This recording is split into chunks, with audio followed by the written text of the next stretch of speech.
I mind my business. Like I don't.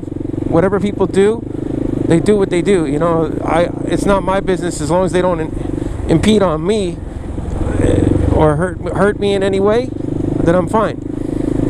But what I'm noticing, like all these delivery drivers are using 2-cycle scooters and no plate. Oh, this is a prime example right here. Now this one's not a 2-cycle, but this guy's driving with no plate, no nothing, because that's pretty much what they do.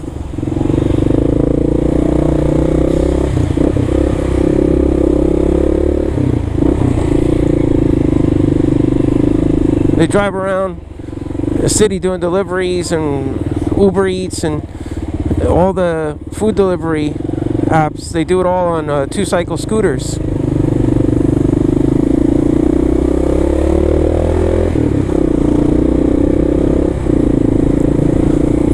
And regular scooters, but they're under, well, they were under 49 cc's, but now I'm noticing that they're just driving anything.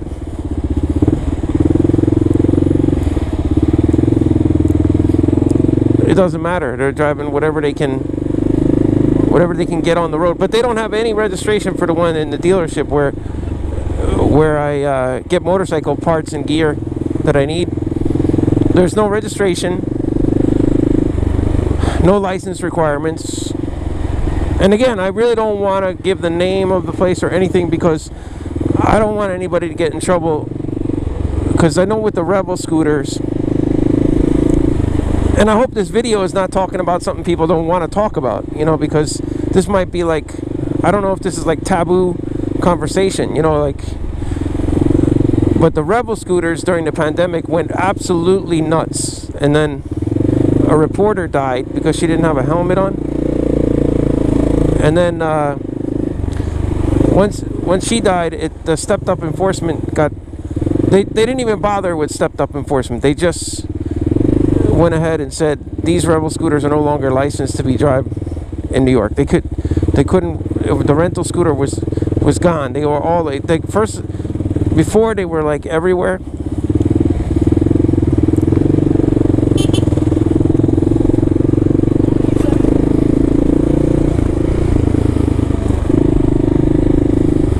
Now they're like nowhere. Those scooters. They were everywhere before, and now there's nothing.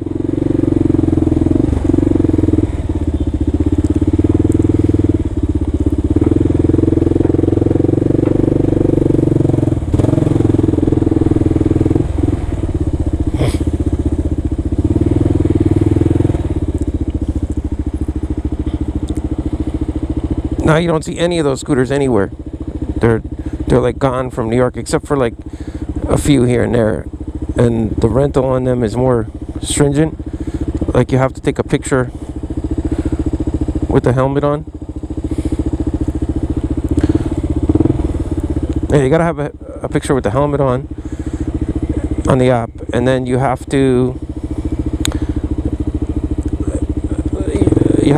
can't go over bridges and stuff like that. You can't go through any tunnels. They'll fine you big time on your credit card if you do. And then there's more, and then it requires a training class.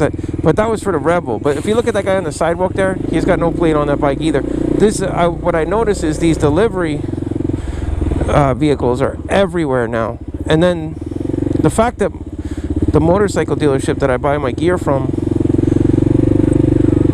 what they're doing, and I have to reiterate this: please don't do research about, you know, or anything like that. I don't want anybody to get in trouble. I'm just doing this video as an observation only.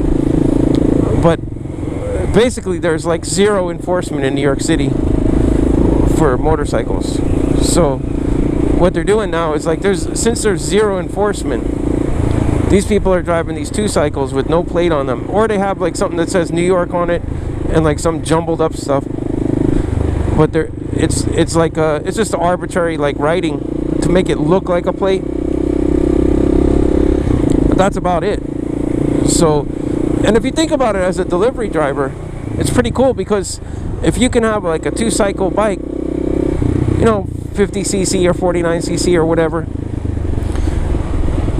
and then you can just go around and do your deliveries a lot better than pedaling a bicycle around, or or you can go a lot more, because those things get like 75 miles to the gallon. So you can do a lot more deliveries on something like that than you can on an electric bike. Electric bike is gonna, full throttle run around the city. You're not gonna get the range you can get from a 2-cycle. And the 2-cycle that they're selling is like a Chinese brand, and it has like a little oil tank on it.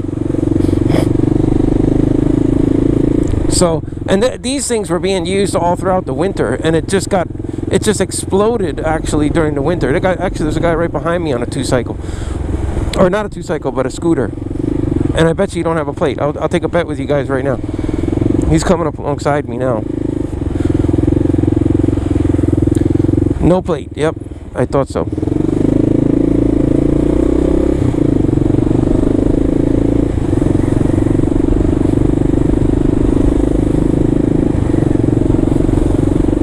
Yep, he's got no plate at all.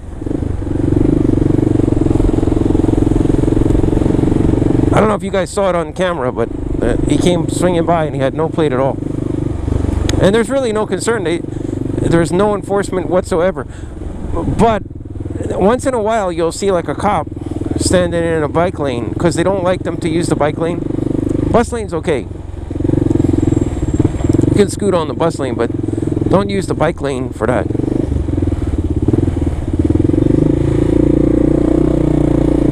They don't like it when you use the bike lane. So once in a while you'll see a cop enforcing on that, but for the most part there's no enforcement whatsoever. So they'll just do their thing.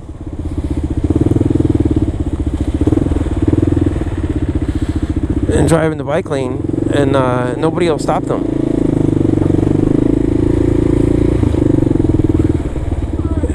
But I've seen guys like up on the 3rd Avenue bridge. There he goes right there, no plate. Oh, right through the red light. Yep. They actually don't pay attention to any traffic signals at all, which is interesting. Very interesting to say the least. They just blast through traffic lights when they want to, and they go into bike lanes, like even going over bridges that's like totally unacceptable on a motorcycle. Like for example, the 1st Avenue bridge that goes up into Bronx, 3rd Avenue bridge, 1st Avenue, or they call it 3rd Avenue bridge when you're coming back into Manhattan, and 1st Avenue bridge when you're going into Bronx. When you're coming up 1st Avenue right there, that bridge that brings you right into Bronx, they just take that bike lane. They don't even stay in the motor vehicle lane. So now this guy with no plate was just running in the street and scooting on the bus lane like I'm doing.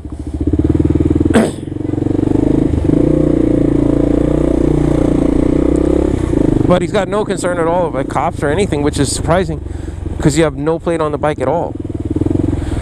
And I'm wondering and I'm hoping they don't start going crazy on motorcycles like once this pandemic is all cleared up. I just don't know what's going to happen, because usually the way law enforcement works is when things get totally out of control or if somebody gets hurt, then they'll step up enforcement. As long as nobody doesn't get any hurt or there's no hindrance to anybody. But you see here, I'm pulling up on this guy. He's got no plate at all. This is par for the course.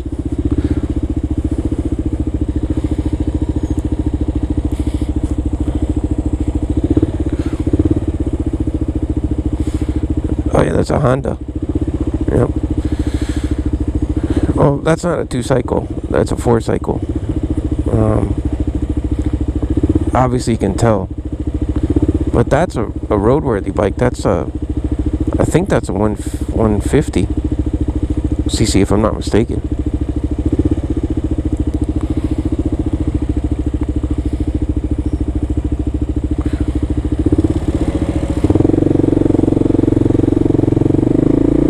Yeah, I'm pretty sure that's a 150. So yeah, that guy's driving. Yeah, that's not a 49cc bike, because look at that, he's hauling ass. Like, he's doing like he just bumped it up to like 35 miles an hour, no problem.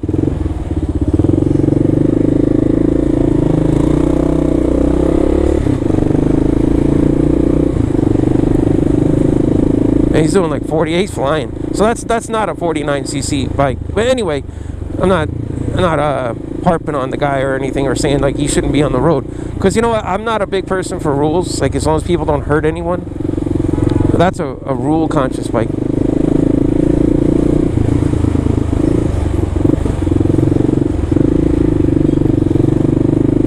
Guy in a BMW, he's following all the rules. Yeah, I mean, you know, I'm not a rule conscious kind of guy. I'm not big on like tons of rules. I don't like one of the places that I can't stand is Singapore. They got, like, I went to the motorcycle dealer there, and when you buy a bike there, you have to get approved from the government. Only a certain amount of motorcycles are allowed on the road. They have to have plate on the front fender and big giant plate on the back.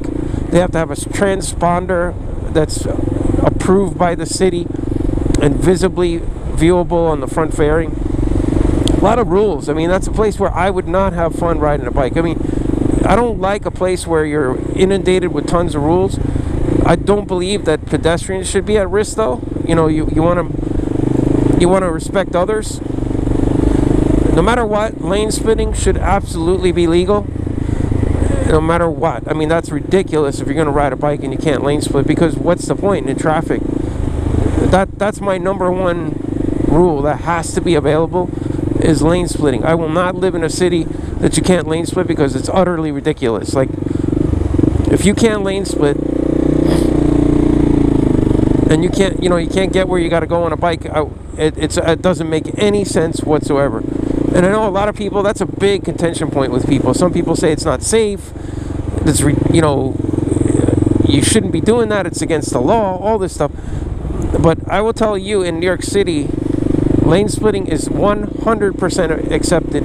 And there were periods where it was really frowned upon. Like in 2006, 2007, the enforcement was unreal. I don't know if it had to do with because the mayor was Bloomberg or whatever. I mean, but I had cops like fucking going ballistic on me on the FDR. So, you know, they were like, there's no white lining in New York City. Tell your friends, tell everybody. This was like back in 2006. But now, I've been riding in New York, you know, for years, lane splitting, ever since I can remember.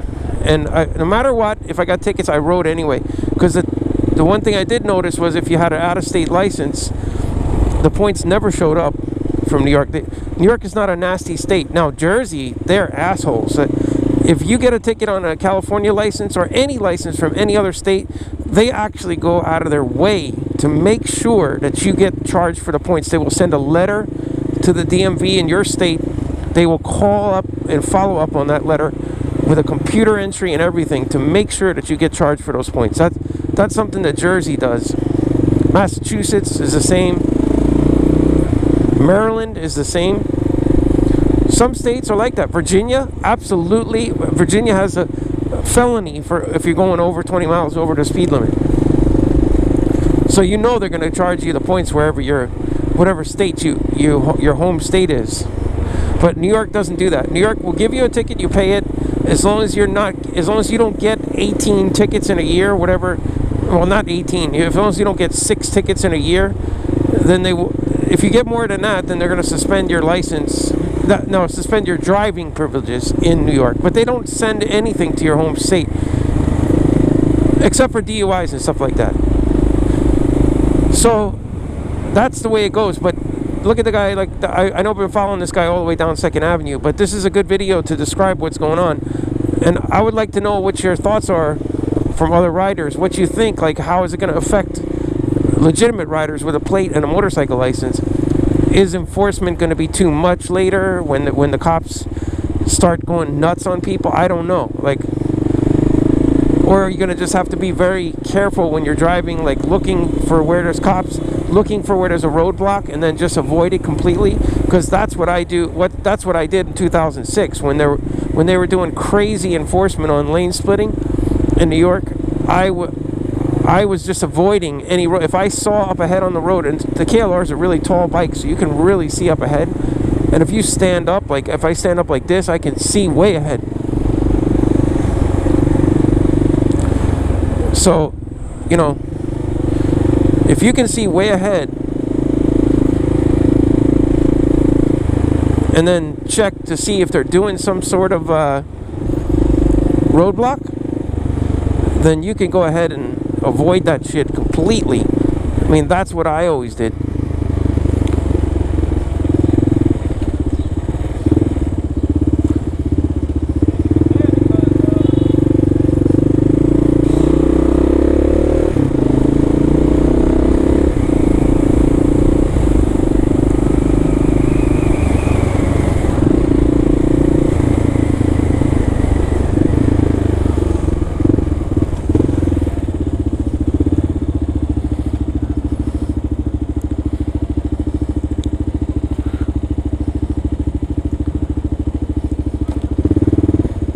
Yeah, this guy was following me all the way downtown.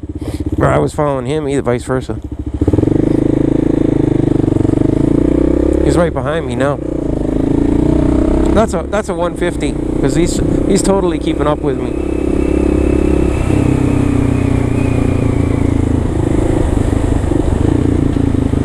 Yeah, that's definitely not a 50cc scooter.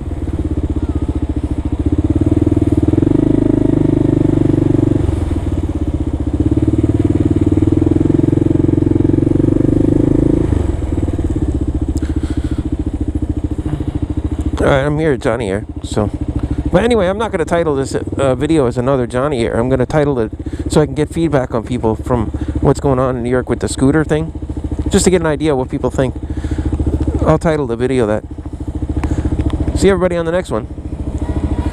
I think, yeah.